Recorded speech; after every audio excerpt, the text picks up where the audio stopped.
Hello दोस्तों, मैं Suman Kumar Gupta readable classes online tech से आप सभी का स्वागत करता हूं। जैसा कि आज एसएससी ने सीपीओ का रिजल्ट घोषित कर दिया।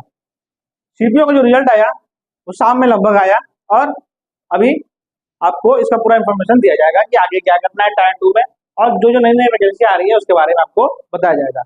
पहले हम एसएससी सीपीओ की तरफ बात करते हैं और इसका रिजल्ट के बारे में बात करते हैं। देखिए, कुल मिलाकर जो कैंडिडेट क्वालिफाई हुए हैं वो मेल में हुए हैं 76,278 और फीमेल में हुए हैं 7,335।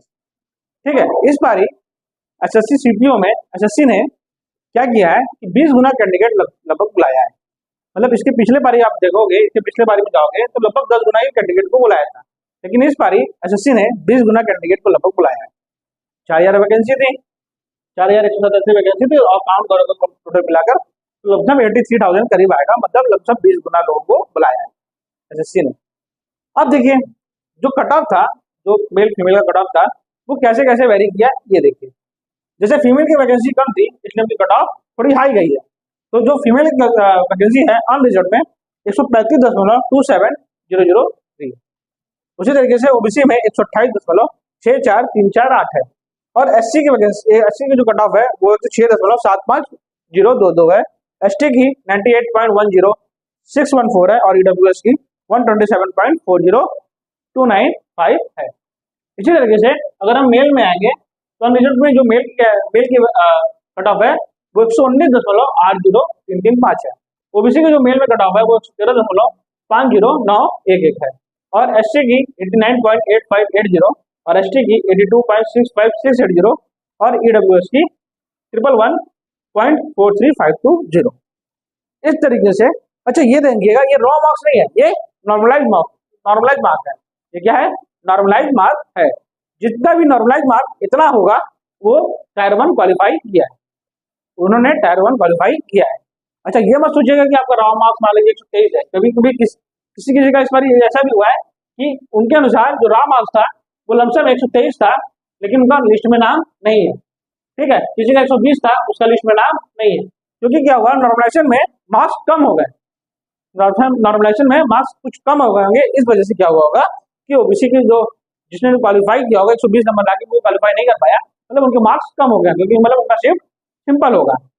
मे भी पॉसिबिलिटी ऐसा है, क्योंकि मैंने एक दो लोग का सुना है, तो इसलिए मैं आपको इसके बारे में बता रहा हूँ। तो जिनका भी नॉर्मलाइज मार्क्स इतना है वो आराम से टायर 1 क्वालिफाई करते हैं। अगला जो स्टेज है वो है पीएसटी और पीईटी। ठीक है, पीएसटी और पीईटी में जो होता है वो है 100 मीटर की दौड़, 1600 मीटर की दौड़ और उसके बाद लॉन्ग जंप, हाई जंप और गोला फेंक। ठीक, ये होता है। और तो ये सब चीजें आपको टायर 2 मतलब इसके पहले इसे अगले वाले स्टेज में करनी है। उसके बाद आता है टायर 2 जो कि केवल इंग्लिश का होता है। इसके बाद जो आएगा वो है टियर 2, वो है इंग्लिश का। इंग्लिश के टोटल 200 प्रश्न होंगे, इंग्लिश के टोटल 200 क्वेश्चन होंगे और इस 200 क्वेश्चन को आपको लाना है।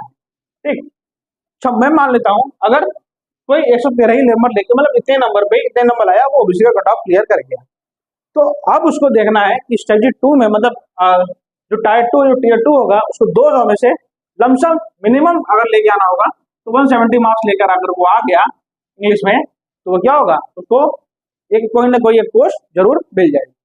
पिछले सालों के अनुमान, कट ऑफ के अनुसार मैं ये बता रहा हूँ आपको। ठीक है, और जिन्होंने 140 150 के बीच स्कोर किया है, अगर उनको दिल्ली पुलिस चाहिए तो वो इतना नंबर लेके आएंगे।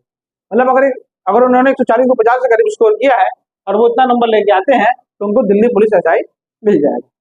तो अगर आपको दिल्ली पुलिस चाहिए एसआई ग्रुप में तो आपको 170 का टारगेट करके चलना होगा। इतना क्लियर? ये है एसएससी सीपीओ की डिटेल्स जो आपको आगे का है। टियर 2 में आपको यही करना है, जितना भी आपने इंग्लिश का पीवाईक्यू प्रश्न लगाइए उसको टोटल, जितना भी पीवाईक्यू प्रश्न आपको दिखे, सभी एसएससी जितना भी एग्जाम कराता है उसमें जितने भी इंग्लिश के पीवाईक्यू प्रश्न दिखे वो आप उसको सॉल्व करिए। ठीक, ग्रामर को अच्छे से पढ़िए, ग्रामर के कॉन्सेप्ट क्लियर करिए, हर एक चीज के कॉन्सेप्ट क्लियर करिए ग्रामर में, और वोकैब के लिए आप प्रॉपर पीवाईक्यू पढ़िए, और जो आपको नहीं मिले या जो और आप अखबार भी पढ़िए, क्योंकि अखबार से भी एक एडिटोरियल आएगा तो उसको भी आपको पढ़ना बहुत जरूरी है। यही आपकी टियर 2 की स्टेजिंग होगी। अच्छा, मुझे जहाँ तक अनुमान है कि महीना 30 से 40 दिन में हमें लगता है कि पीएड और पीएचडी करा देना चाहिए। बाकी एसएससी के ऊपर है, एसएससी चाहे जब भी निकाल दें। फिलहाल 9 सितंबर से एसएससी सीजीएल की एग्जामिनेशन है, इसके लिए आपको बहुत सारी शुभकामनाएं। आप अच्छे से एग्जाम दीजिए और कुछ 36 शिफ्ट में एग्जाम है तो बढ़िया से एग्जाम दीजिएगा।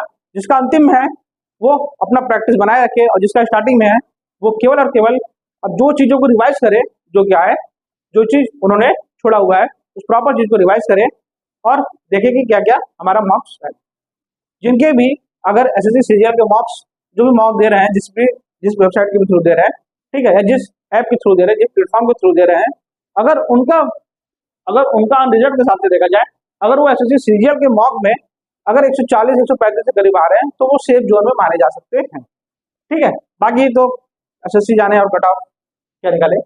फिलहाल इतनी एसएससी सीपीओ और एसएससी सीजीएल के बारे में मैंने आपको जानकारी दी है। जल्दी एसएससी सीजीएल का भी रिजल्ट आएगा, उसके बारे में भी आपको जानकारी दी जाएगी और आगे का स्टेप क्या होगा ये भी आपको बताया जाएगा। ठीक है, अब हम आते हैं अपने नए वैकेंसी की तरफ, जो है रेलवे एनटीपीसी की वैकेंसी। आरआरबी एनटीपीसी की वैकेंसी का नोटिस, शॉर्ट नोटिस जारी हुआ है, जो कि 14 सितंबर से फॉर्म फिलअप किया जाएगा। आरआरबी एनटीपीसी की वैकेंसी 14 सितंबर से आपका फॉर्म फिलअप किया जाएगा। टोटल 11,000 के लगभग पोस्ट है, जिसमें 8,000 ग्रेजुएट पोस्ट है और 3,000 साढ़े 3,000 के करीब अंडर ग्रेजुएट पोस्ट है, मतलब इंटर लेवल पे पोस्ट है। तो जो इंटर पास कर चुके हैं और 18 प्लस हो चुके हैं वो इस एग्जाम को जरूर दीजिएगा। ठीक है, क्योंकि इससे आपको क्या होगा कि आपको पता चलेगा कि एग्जाम का लेवल क्या है, एग्जाम कंपटीशन कैसे दिया जाता है। क्लियर। और आरआरबी एनटीपीसी की वैकेंसी टोटल 11,000 पोस्ट आने वाली है। जब इसकी पूरी तरीके से नोटिफिकेशन आएगी तो इसके बारे में आगे डिस्कस किया जाएगा। एक और न्यू वैकेंसी एफसीआई की आने वाली है। एफसीआई का मतलब food corporation of India. Food corporation of India की तरफ से वैकेंसी आने वाली है और ये लमसम 8,000 पोस्ट आएंगी। जोन वाइज टोटल 8,000 पोस्ट आएगी, जिसमें नॉर्थ जोन का लगभग अप्रॉक्स पोस्ट माना जाए तो 2700 से 2800 पोस्ट होगा। ठीक, नॉर्थ जोन में पिछले पारी के अनुसार पिछले पारी के अपेक्षा में थोड़े अधिक पोस्ट आएंगे। ठीक है, और जो पिछले पारी का एग्जाम था वो आईबीपीएस ने कंडक्ट कराया था, तो मैं भी इस बार भी क्या हो आईबीपीएस कंडक्ट कराए, जिससे क्या होगा आपको बैंकिंग पैटर्न और एसएससी पैटर्न दोनों देखने को मिलेगा। इसमें बैंकिंग पैटर्न मतलब बैंकिंग का आपको मैथ और रीजनिंग देखने को मिलेगा, और जबकि एसएससी का जो पैटर्न दिखेगा वो आपको इंग्लिश और जीके देखने को मिलेगा। तो ये दोनों पैटर्न मिक्स होता है एफसीआई का, जिसे आप क्लियर करिएगा। फिलहाल तो पिछले साल यही हुआ था, अब अगले इस साल क्या होने वाला है ये तो आपको जब नोटिफिकेशन आएगा तो पता चलेगा। जल्दी इसकी भी नोटिफिकेशन आएगी। फिलहाल आरआरबी एनटीपीसी की नोटिफिकेशन आने वाली है 14 सितंबर को, बाकी वेट करिए।